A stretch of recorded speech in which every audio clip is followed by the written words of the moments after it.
CBS News 24/7 moving on the map now to the state of Idaho, where quadruple murder suspect Bryan Kohberger agreed to a plea deal. That's according to a letter sent to victims' families by prosecutors. So in exchange for pleading guilty to the murders of those 4 college students, Mr. Kohberger will not get the death penalty. In fact, the family of one of the 4 victims blasted prosecutors, calling the deal shocking and cruel.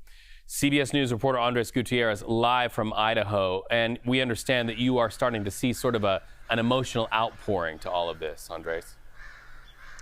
Absolutely, Reed. When this story broke, we sent a team out to Boise, Idaho, where the hearing will take place tomorrow. I came out here to Moscow, where the crime took place back in November of in late December and late of 2022. A lot has happened in those 2.5 years.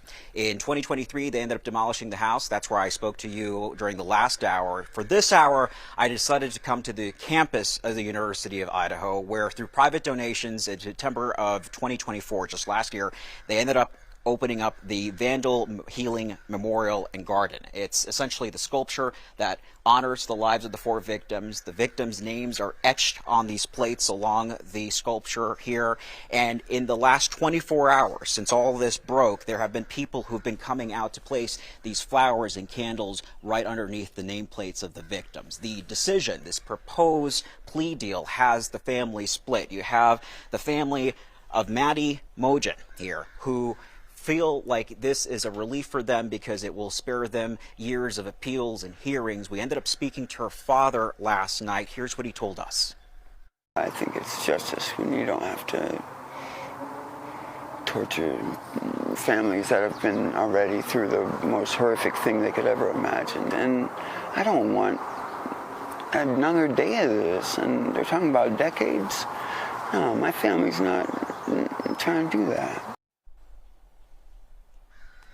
And now, right next to Maddie's name is Kaylee Gonzalez's name here. And her family feels like this is just outrageous that the prosecutor ended up entering into this possible plea with Bryan Kohberger. They released a statement. Let me go ahead and read a portion of that. It says the death penalty is a mere illusion in the criminal justice system. When available, it serves as a bargaining tool for the state. And when rarely applied, it's never enforced due to a highly inefficient appellate process. The notion that someone can plead guilty to a crime and still face years of appellate delays reveals a systematic failure.